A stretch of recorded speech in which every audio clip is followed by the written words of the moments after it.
Hello, welcome back to another commentary video. Now, this has been recorded after the Bahrain Grand Prix and after the practice sessions for the Saudi Arabian Grand Prix. Also, just ignore the footage on screen, that's just background footage, but this is more of a commentary slash podcast type thing. But speaking of, let's start it. The 6 hours of Imola in the World Endurance Championship. Who can take the crown? Well, the 83 Ferrari is already a best bet shout. The Toyotas also looking very strong. Not too sure on if the Porsches are going to do any better, if they're going to bounce back. I have a feeling they will. I think Porsche will probably be behind BMW, who I feel like BMW, they could have a good chance of winning it. And I feel they have a good chance of getting top 3 in the World Endurance Championship this year, so keep an eye out for that one. But yeah, the Cadillacs, I don't know if they're going to do as well, considering, I don't know, it's a bit of a grey area with the Cadillacs. We didn't really get to see their true performance in Qatar after their incident, as the misunderstanding behind the safety car really ruined any kind of visual we had on their performance. Alpine, I reckon, are going to be battling with Cadillac and Jota, the Mechachrome versus the V8. I have a feeling that battle is definitely on there. The Valkyries, I feel, are going to both beat the both of the Aston Martin entries are going to beat the Proton 99 car.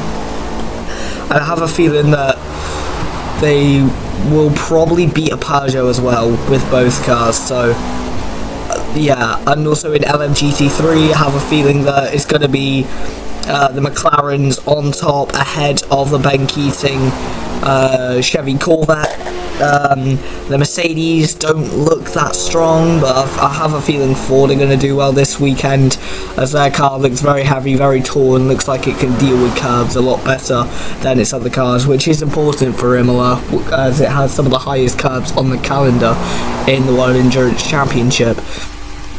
So that's my predictions for the 6 hours of Imola, which is happening this weekend, as I'm recording this on the 18th of April.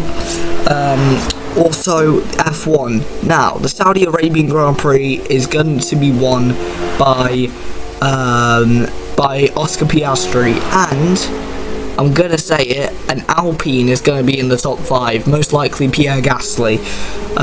He is looking very strong in that car. He got top of the timesheets in practice 1, and he's just looking really comfortable in the Alpine. Even in Bahrain, he was up there just chilling out at the top, just for no reason really. So is it wise for Gasly to stay in a top team, or stay in Alpine, or go to a top team? I don't really know, because I mean, although it is a good shout to stay with Alpine and to try and make the project work to a top level, I mean, they've had it before with some other drivers. They've had it with Ricciardo, with Alonso, with Ocon, and with there's another driver before Ricciardo, wasn't there? Carlos Sainz, before he moved to McLaren. So I just don't. It just seems like a lot of drivers come in seeing potential, but then they're not getting potential.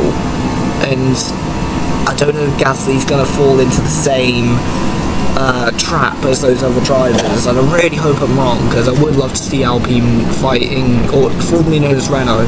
I'd love to see them fighting at the top, especially as Cyril Oitable, or whatever his name is, in the World Endurance Championship, is making a rival to the Alpine outfit. So it's essentially like he's racing his own cars, because he left he left Renault in 2020, and then in 2021 there were some new team principles and they renamed it to Alpine and everything. So it will be a bit like in the 70s, where he raced his own car, and he raced some Renault factory cars against I think it was Tolman, which would later become Renault in the year 2000. So yeah, I'm not too sure on Gasly's potential at Alpine. But yeah, that's my predictions. I'm thinking it's going to be a Piastri win.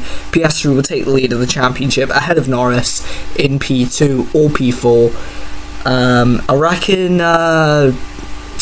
I reckon George Russell, he's going to do quite well. I don't know what it is about the Mercedes at the moment, but they are looking strong.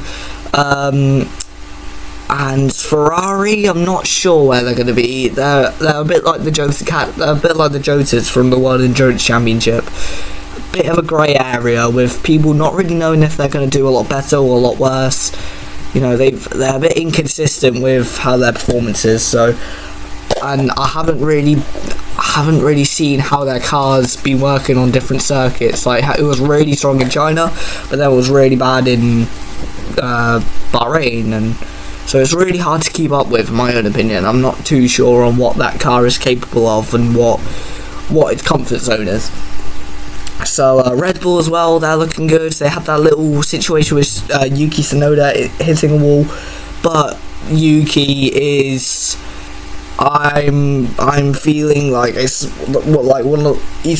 the first driver to be in a comfy seat at that second Red Bull seat for a long time. You know, it's been since like early Sergio Perez era, or late Daniel Ricciardo era.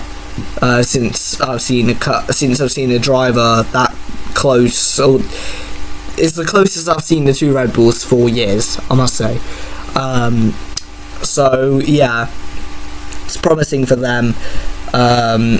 So yeah, that's it for the real life racing. IndyCar as well, that's going very chaotic. I would recommend watching that. Now I'm going to move over to sim racing. So you may remember that I said about retiring from F1 league racing, and I did, but I no longer can fight the urge to just sit on the sidelines. And me being a console player, it's not as easy as just finding a league on iRacing or finding a league on Assetto Corsa Standard and modding it. It's really like Forza Motorsport. I found a few leagues, but I've never got into one that I'm comfortable in, apart from FEC, which is having a bit of an attendance crisis at the moment. But I am having a look at a lot of other sims. Race Room is currently installing on my PC now as we speak. I've just sorted out F125 as well, so that will confirm my return to EA F1 League Racing in the coming weeks, especially as a potential return to Formula Asphalt on F124. And ALR, which is owned by MMR now. So MMR you may have seen him from Formula Asphalt. You might have seen him from that. He's now owning ALR after a chaotic race in Bahrain, seeing Thermiter pull the curtains and delete the server for ALR. So the original ALR, which I have a lot of fond memories of. It was a fun time, I must say. It was a bit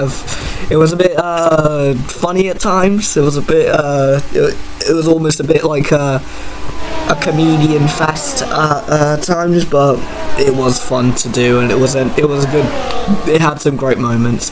Season 1 Spa, James doesn't like that race, but I think that's the only person there who doesn't like that race. I mean, apart from the Indonesian guy who had that huge crash in Eau Rouge, he might not like the race either. But for me, Tame, Bartek and Thermiter, the same people who went 4 wide down the straight at one point, we love that race. Dotty, he'd probably like that race. The end, I was able to hold him up for P3. I was able to hold him up so that Thermiter could get P3 for his pen. So that was good. Getting my first league racing win in anything that wasn't Formula Asphalt or anything like that. And also returning to those types of leagues. I thought the ones where I have championships in LLR, in Formula Asphalt Season 2, in MCL Season 1, and in Green Army Season 2. So, really excited to return to league racing. I've also got Assetto Corsa Competizione and NASCAR Heat 5. I don't know if there's going to be any races on those leagues, on those games, but I'm happy to join them. And Race Stream as well. I'm looking to join leagues on that game as well. I think I'm leaving one out. Yes, I am. It's called Roblox. I am a bit open to row racing to see what it's about. And yeah, just to see if there's any kind of, I don't know, it's a bit of I have done it a little bit before in SSR for like 2 races, but that was pretty much it. I retired in the first lap of each of them, but I did the practice and the qualifying sessions for them. They were pretty nice, so I am thinking of returning to Roblox racing and making a full-time entry into row racing. So yeah, and also if you're involved in the Plymouth Motor Club in Warrington, I'd love to see you there for the hill climb in May, the first weekend of May, in May 4th, May 5th, I'm pretty sure. So if you want to join, then I'll be welcome. And if you want to come along, if you're a fan and you want to come to Warrington and watch the hill climb, I highly recommend it. It is a pretty good event. I would probably rank it up there with Goodwood.